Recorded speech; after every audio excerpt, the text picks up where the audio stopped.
कृष्णाय वासुदेवाय हरये परमात्मने प्रणतः करुणाय नमो नमः। स्वागत है आप सभी प्रिय भक्तजनों का आपके अपने चैनल व्रत कथा में। आज हम श्रवण करने वाले हैं कार्तिक माहात्म्य का 26वां अध्याय। कार्तिक माहात्म्य का 26 अध्याय कार्तिक मास महोत्सव का 26वां अध्याय श्री विष्णु भगवान की कृपा से आज तुमको रहा बताए। नारद जी बोले, इस प्रकार विष्णु पार्षदों के वचन सुनकर धर्मदत्त ने कहा, प्रिय सभी मनुष्य भक्तों का कष्ट दूर करने वाले श्री विष्णु भगवान की यज्ञ, दान, व्रत, तीर्थ सेवा तथा तपस्याओं के द्वारा विधि पूर्वक आराधना करते हैं, उन समस्त साधनों में कौन सा ऐसा साधन है जो भगवान विष्णु की प्रसन्नता को बढ़ाने वाला है तथा उनके समीप्य की प्राप्ति कराने वाला है। दोनों पार्षद अपने पूर्व जन्म की कथा कहने लगे। हे द्विश्रेष्ठ, आपका प्रश्न बड़ा श्रेष्ठ है। आज हम आपको भगवान विष्णु को शीघ्र ही प्रसन्न करने का उपाय बताते हैं। इस इतिहास सहित प्राचीन वृतांत सुनाते हैं, सावधानी पूर्वक सुने। ब्राह्मण पहले कांचीपुरी में चोल नामक एक चक्रवर्ती राजा हो गए हैं। उन्हीं के नाम पर उनके अधीन रहने वाले सभी देश चोल नाम से विख्यात हुए। राजा चोल जब इस भूमंडल का शासन करते थे, उस समय उनके राज्य में कोई भी मनुष्य दरिद्र, दुखी, पापी, मन लगाने वाला अथवा रोगी नहीं था। एक समय की बात है, राजा चोल अनंत शयन नामक तीर्थ में गए, जहाँ जगदीश्वर भगवान विष्णु ने योग निद्रा का आश्रय लेकर शयन किया। भगवान विष्णु के दिव्य विग्रह की राजा ने विधि पूर्वक पूजन किया। दिव्य मणि, मुक्त फल तथा सुवर्ण के बने हुए सुंदर पुष्पों से पूजन करके साकाष्ठ प्रणाम किया। प्रणाम करके ज्यों ही बैठे, उसी समय उनकी दृष्टि भगवान के पास आते हुए एक ब्राह्मण पर पड़ी, जो उन्हीं की कांची नगरी के निवास करते थे। उनका नाम विष्णुदास था। उन्होंने भगवान की पूजा के लिए अपने हाथ में तुलसी दल और जल में लेकर रखा था। निकट आने पर उन ब्राह्मण ने विष्णु सूत्र का पाठ करते हुए देवती देव भगवान को स्नान कराया और तुलसी की मंजीर तथा पत्ते से उनकी विविध पूजा की। राजा चोल ने जो पहले रत्न से भगवान की पूजा की थी, वह सब तुलसी पूजा से ढक गए। यह देखकर राजा कुपित होकर बोले, विष्णुदास, मैंने मणियों 7 स्वर्ण से भगवान की पूजा की थी, वह कितनी शोभा पा रही थी। तुमने तुलसी दल चढ़ाकर उन्हें ढक दिया। बताओ, ऐसा क्यों किया? मुझे तो ऐसा जान पड़ता है कि तुम दरिद्र और गंवार हो, भगवान विष्णु की भक्ति को बिल्कुल नहीं जानते। राजा की यह बात सुनकर द्विजश्रेष्ठ विष्णुदास जी ने कहा, राजन, आपको भक्ति का कुछ पता नहीं है। केवल राजलक्ष्मी के कारण आप घमंड कर रहे हैं। बतलाइए तो, आज से पहले आपने कितने वैष्णव व्रतों का पालन किया है? तब नृपश्रेष्ठ चोल ने हंसते हुए कहा, तुम तो दरिद्र और निर्धन हो, तुम्हारी भगवान विष्णु में भक्ति ही कितनी है। तुमने भगवान विष्णु को संतुष्ट करने वाला कोई भी यज्ञ और दान आदि नहीं किया और ना पहले कभी कोई देव मंदिर ही बनवाया। इतने पर भी तुम्हें अपनी भक्ति का इतना गर्व है। अच्छा, तो ये सभी ब्राह्मण मेरी बात सुन ले। भगवान विष्णु के दर्शन पहले मैं करता हूँ या ब्राह्मण, इस बात को आप सब लोग देख फिर हम दोनों में से भक्ति किसकी कैसी है, यह सब लोग स्वतः ही जान लेंगे। ऐसा कहकर राजा अपने राजस्व को चले गए। वहाँ उन्होंने महर्षि मुद्गल को आचार्य बनाकर वैष्णव यज्ञ करवाना प्रारंभ कर दिया। उधर सदैव भगवान विष्णु को प्रसन्न करने वाले शास्त्रयुक्त नियमों से तत्पर विष्णुदास भी व्रत का पालन करते हुए वहीं भगवान विष्णु के मंदिर में टिक गए। उन्होंने माघ और कार्तिक के उत्तम व्रत का अनुष्ठान, तुलसी वन की रक्षा, एकादशी, द्वादश मंत्र का जाप, नृत्य, गीत आदि मंगलमय आयोजनों के साथ प्रतिदिन षोडशोपचार से भगवान विष्णु जी की पूजा आदि नियमों का आचरण किया। वे प्रतिदिन चलते फिरते और सोते हर समय भगवान विष्णु का स्मरण किया करते थे। उनकी दृष्टि सर्वत्र ही सम हो गई थी। वे सब प्राणियों के भीतर एकमात्र भगवान विष्णु को ही स्थिर देखते थे। इस प्रकार राजा चोल और विष्णुदास दोनों ही भगवान लक्ष्मीपति की आराधना करते में संलग्न रहते थे।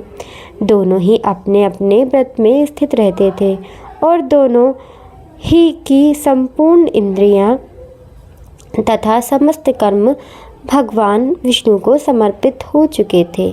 इस आस्था में उन दोनों ने दीर्घ काल तक व्यतीत की।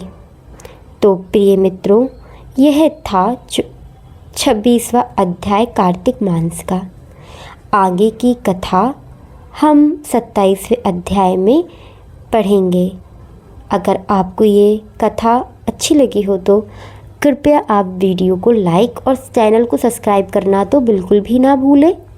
मिलते हैं नेक्स्ट वीडियो में एक नई कथा और अगले अध्याय के साथ। तब तक के लिए जय श्री राधे राधे। आइए इसी के साथ हम कार्तिक मास की बड़ी ही प्यारी कथा का श्रवण करते हैं। इंद्राणी का गोपनीय कार्तिक व्रत और कालनेमी का वध। ये कथा बड़ी ही पौराणिक है। तो प्रिय मित्रों, आज हम सुनेंगे इंद्राणी के कार्तिक व्रत की वह अनसुनी कहानी, जिसके रहस्यमय बल से देवराज इंद्र के सबसे शक्तिशाली शत्रु दैत्य कालनेमी का वध हुआ। इस कथा में छुपा हुआ है तुलसी जी का गोपनीय पूजा, वह विधान जो आपके अखंड सौभाग्य और विजय के द्वार खोल देता है। तो आइए चलते हैं पद्म पुराण के उस पन्ने में और जानते हैं इस महान रहस्य को। यह कथा मुख्य रूप से पद्म पुराण के कार्तिक महत्स्य के अंतर्गत वर्णित है। यह व्रत दान और तप के महत्व को दर्शाती है, खासकर जब वह भगवान विष्णु और उनकी प्रिय तुलसी में निर्मित किए जाए। आइए कथा का प्रारंभ करते हैं। प्रिय मित्रों, ये कथा बड़ी ही प्यारी, इसे आप बड़े ही ध्यान से सुनिए। प्राचीन काल की बात है। दैत्य कालनेमी, जो रामायण में भी वर्णित है, ने अपनी प्रचंड शक्ति से तीनों लोकों में हाहाकार मचा दिया। उसका बल इतना बढ़ गया था कि उसने देवताओं को, राजा इंद्र को भी पराजित कर दिया। इंद्र लज्जित होकर और अपना सिंहासन खोकर देवलोक में भटकने लगे। दैत्यों ने स्वर्ग पर अधिकार कर लिया और देवताओं को भयंकर कष्ट दिया। जब देवराज इंद्र अपनी शक्ति और राज्य खोकर निराश में डूब गए, तब उनकी धर्मपत्नी शची यानी इंद्राणी जी ने यह दुख देखा। इंद्राणी महान पतिव्रता थीं। उन्होंने निश्चय किया कि वह अपने पति को इस विपत्ति से मुक्ति दिलाएंगी।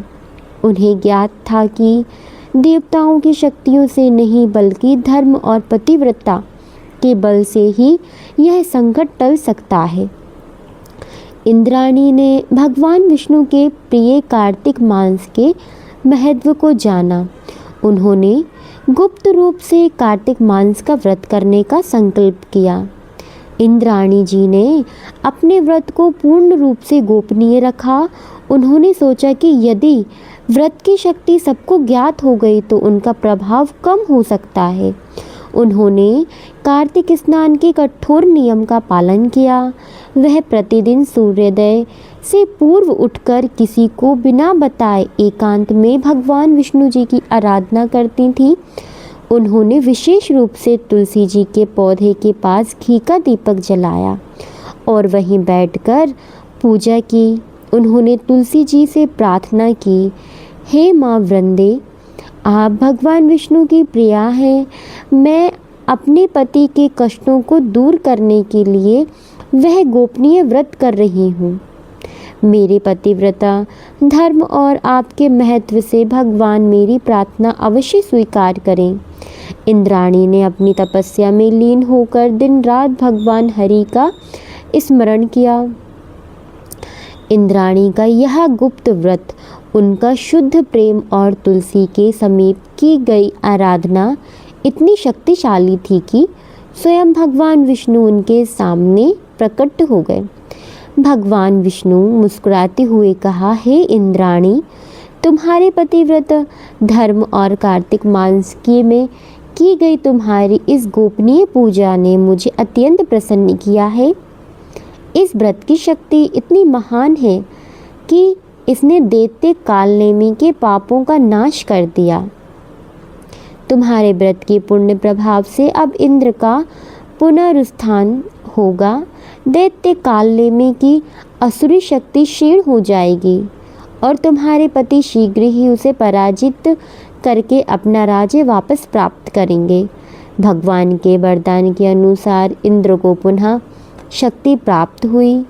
उन्होंने नए उत्साह और बल के साथ कालनेमी से अंतिम युद्ध किया। दैत्य कालनेमी इंद्राणी के व्रत के प्रभाव से कमज़ोर हो चुका था, अतः इंद्र ने कालनेमी का वध कर दिया। उन्हें अपना स्वर्गलोक और सम्मान वापस मिल गया। इंद्र ने अपनी विजय का कारण पूछा तो इंद्राणी ने गोपीय कार्तिक व्रत, तुलसी जी की पूजा और भगवान विष्णु जी के वरदान का सारा रहस्य बताया। इंद्र ने अपनी पत्नी के प्रति गहरा आभाव व्यक्त किया और कार्तिक मास के व्रत की महिमा को स्वीकार किया। तुलसी की महिमा, यह कथा सिद्ध करती है कि कार्तिक मास में तुलसी के समीप किया गया हर कार्य, विशेष गोपनीय व्रत अत्यंत शीघ्र फल देता है। व्रत की शक्ति को बनाए रखने के लिए इंद्राणी ने उसे गुप्त रखा, जिससे उसकी ऊर्जा कहीं बटी नहीं। पतिव्रता स्त्री का संकल्प, जैसे सावित्री, किसी भी भयंकर शत्रु या विपत्ति से लड़ने का सबसे बड़ा कवच होता था।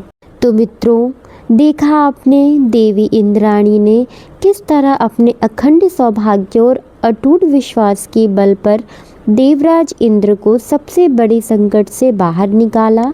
यह कहानी हमें सिखाती है कि संकल्प ही शक्ति। यदि आपका संकल्प पवित्र और सच्चा है तो कोई भी दैत्य या विपत्ति आपका सामना नहीं कर सकती। कार्तिक मास में तुलसी महारानी की सच्ची आराधना, विशेषकर गोपनीय से की गई पूजा, आपके और आपके परिवार के लिए सबसे बड़ी रक्षा कवच है। इंद्राणी के इस गोपनीय व्रत का पुण्य इतना महान था कि स्वयं भगवान विष्णु को प्रकट होकर उन्हें वरदान देना पड़ा।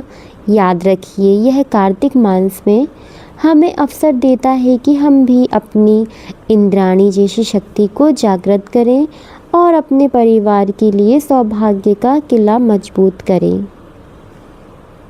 इस रहस्यमय व्रत और तुलसी जी की महिमा वाली कथा से थोड़ी भी प्रेरणा मिली हो तो इस पवित्र कार्तिक मास में इस वीडियो को अपना आशीर्वाद जरूर दें, लाइक करें।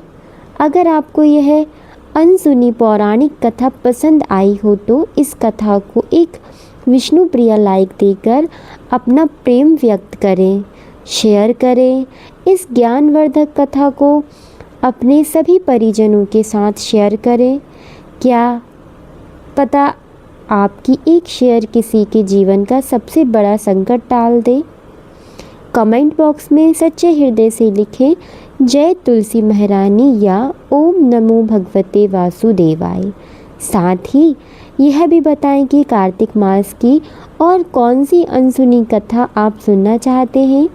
कार्तिक मास के पुण्य को अपने जीवन में उतारिए और महारानी तुलसी जी का आशीर्वाद पाइए। राधे राधे। प्यारे मित्रों, इसी के साथ हम अपने जीवन में प्रकाश लाना, जैसे दिए जलाकर अंधकार को दूर करते हैं, वैसे ही इस महीने में भगवान की शरण में आकर हम अपने जन्म जन्मांतर के अज्ञान अंधकार को दूर करते हैं। उनकी शरण में ही एक सच्चा सुख और सच्चा धन पाते हैं। तो आइए इस पावन बेला पर हम सब मिलकर इस भाव को अपने हृदय में उतारते हैं और एक भजन अपने प्रभु के चरणों में समर्पित करते हैं। तेरी शरण में आके मैं धन्य हो चुका हूँ। आइए आप सभी मेरे साथ श्रवण करिए और हो सके तो आप इस भजन को गाएं भी। तेरी शरण में आके मैं धन्य हो गया हूँ।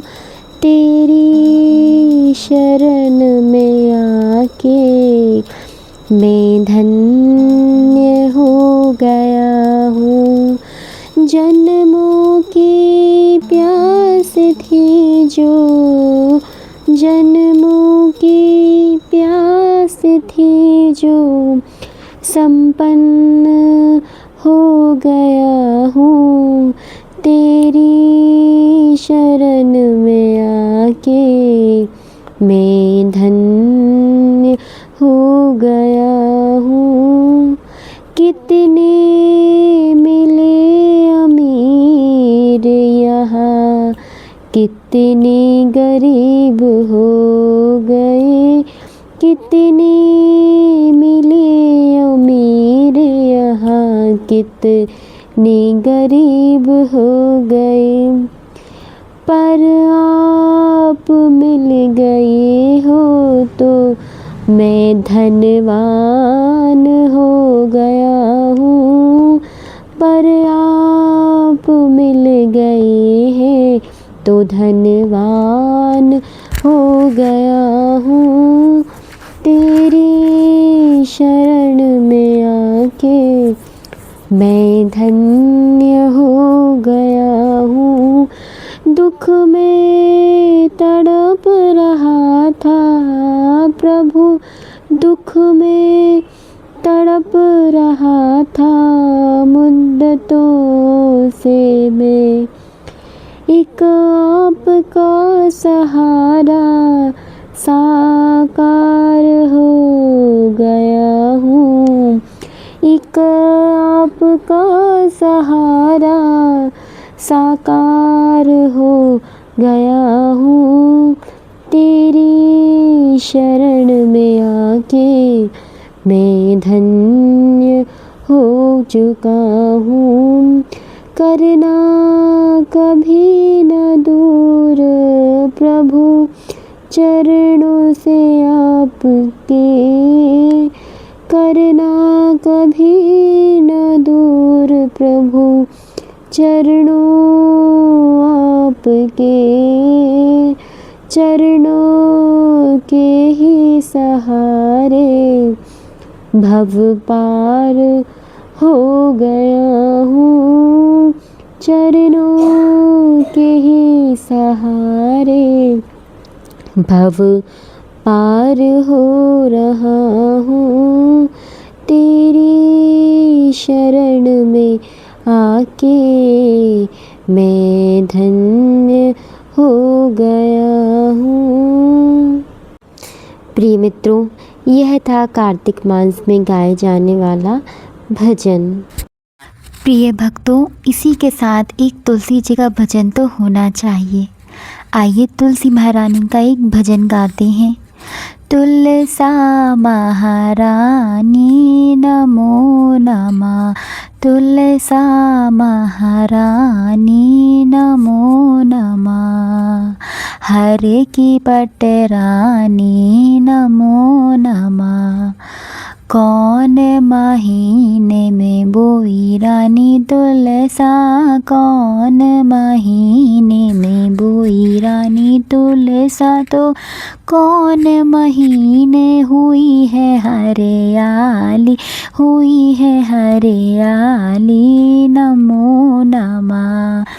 असड़ा के महीना में बोई रानी तुलसा, असड़ा के महीने में बोई रानी तुलसा। सो सावन मास हुई है हरियाली, बनी है पटरा नी। नमो नमः तुलसा महारानी महा पटरानी, नमो नमः। कौन महीने में हुई तेरी पूजा, तो कौन महीने हुई है पटरानी, भुई है पटरानी। नमो नमः। कार्तिक महीने में हुई मेरी पूजा, तो मगसिर मास हुई हूँ पटरानी, हुई हूँ पटरानी। नमो नमः।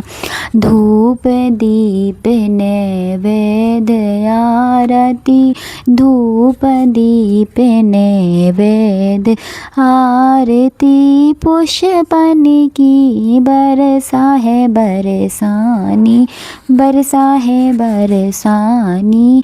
नमो नमः। छप्पन भोग 36 व्यंजन, छप्पन भोग 36 व्यंजन। तो बिन तुलसा हर एक न मानी, एक न मानी। नमो नमः तुलसा महारानी महा पटरानी, नमो नमः। जो कोई तुलसा को सवेरे गावे, तो श्री कृष्ण के दर्शन पावे, हाँ दर्शन पावे।